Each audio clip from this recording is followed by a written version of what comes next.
Hey fellow backyard warriors, Nick here. So welcome to my napping pit. As you can hear, I've got some debutage under my feet. And today I'm going to be trying to turn this chunk of obsidian. You can see it's some nice mahogany obsidian.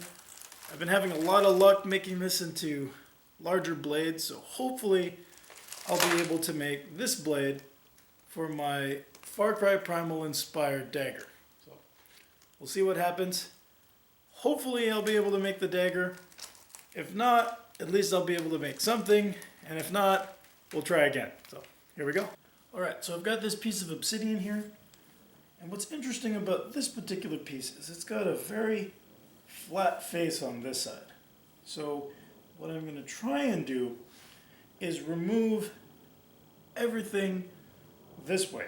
Now, that may or may not work. That's going to be the only way I'm going to get a large enough blade out of this piece. So I'm going to try and remove what I can this way. So what I'm going to try and do is spall out as much as I can on the flats and then try to thin it out. So we'll see if that works. Not entirely sure if it will. But before I get started, if you want to get into flint knapping, as you can see, I'm not using gloves. I highly recommend you use gloves, and it's also a good idea to have lung protection, and you definitely need eye protection. Eye protection is very important because, as I'm napping, I always have bits and pieces come back and hit me in the face. So I always wear glasses. You should always wear some sort of eye protection. A face shield would be great, especially if you're doing a lot of it. Enough talking, let's get started. So I'm going to start off with this bopper. This is a lead-filled copper bopper, and we'll see what we can do here. All right. Okay. So if I hit this more or less straight down, should do something. I heard something happening.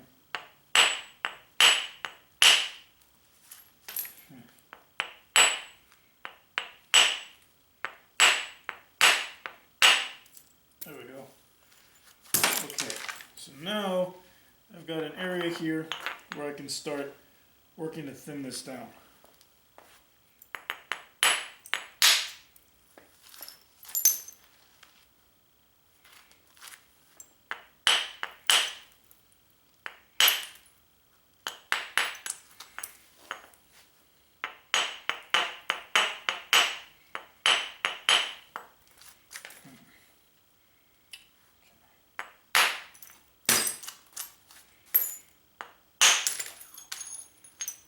There's a nice piece.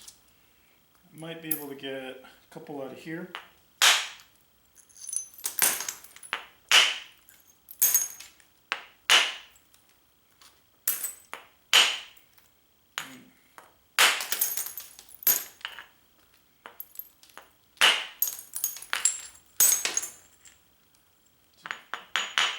That didn't quite go as far as I wanted it to. But you can see I'm getting a lot of nice long flakes, or thin flakes, and things like this would make good arrowheads or scraper blades. But not a lot of work is needed to turn these into arrowheads. So every time I knock off a flake like that, I'm making a arrowhead or a tool. Oh, here's a nice little blade.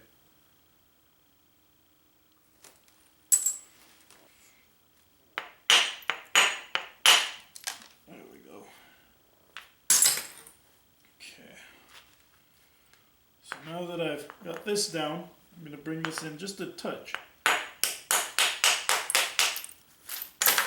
Just to try and give myself something of a platform that I can use for coming into here.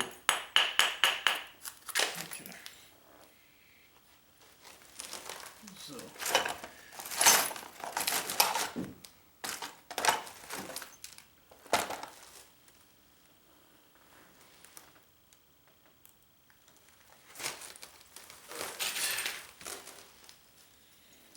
So let's see if that's enough of a platform. I'm going to braid. This will keep the edge from crushing, and it'll also give me a good platform to drive my flakes.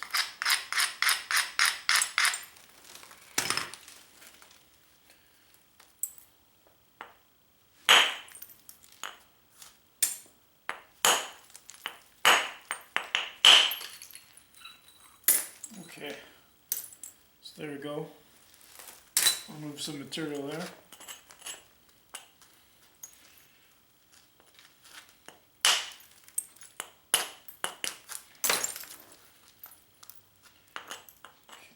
Should have enough in here.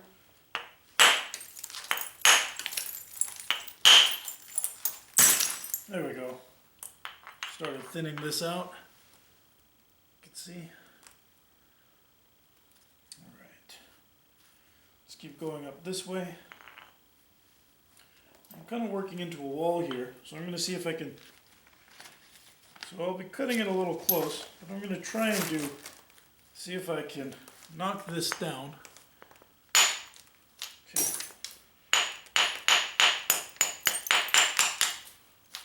Okay, so now I've given myself a platform I can use to drive material off this way. You can see, compared to the center line of my piece, where this current center line is, this should bring me low enough to where I can shear some of this off. So we'll try it. Some abrasion. Now I'm going to bring this around, hold it like this, cushion my hand, apply some pressure against my leg, and switch to a bigger bopper. Okay, here we go.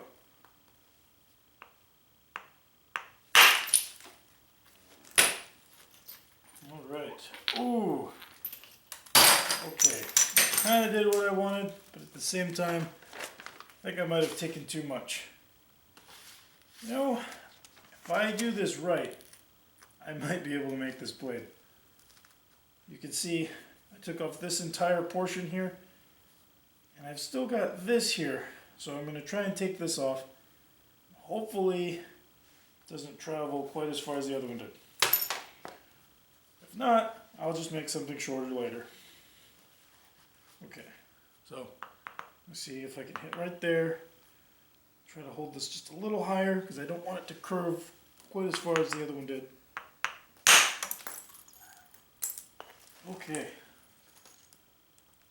So, here we go. I removed quite a bit. Again, I missed that piece, so I've still got this big lump here. But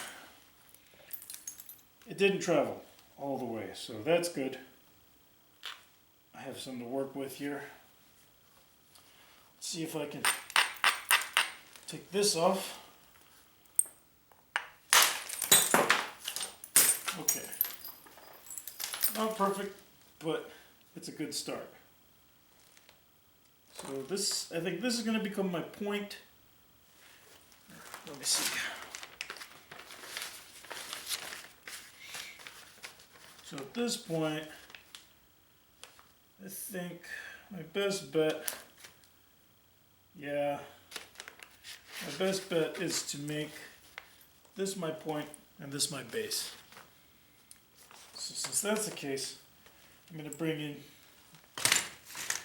go down a bopper and start moving my center line up. A little bit of shearing, then adjust the shearing so I'm not making an ugly piece. Okay. Shear a little bit.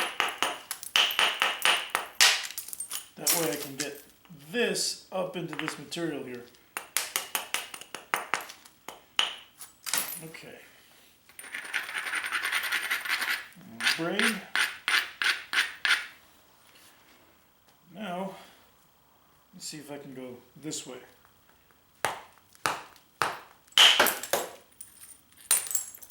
There we go. So you can see I had this bad step fracture. You see there's this bad step fracture here. and I just removed it. So now I'm going to keep going. Hopefully I'll be able to thin this out. I've already knocked a lot of this off, so it'll be easier for me to clean this portion out that I was having such a hard time with earlier. Okay. I don't see any other good opportunities here. If I hit in here, because this dips down, it'll probably hinge and I'll get another one of those step fractures, and I don't want that. So let's see. I can thin this out just a little bit more. So shear a little bit, and I ended up causing step fractures anyway. Okay. That's alright. Okay. So now I'm going to bring this back this way.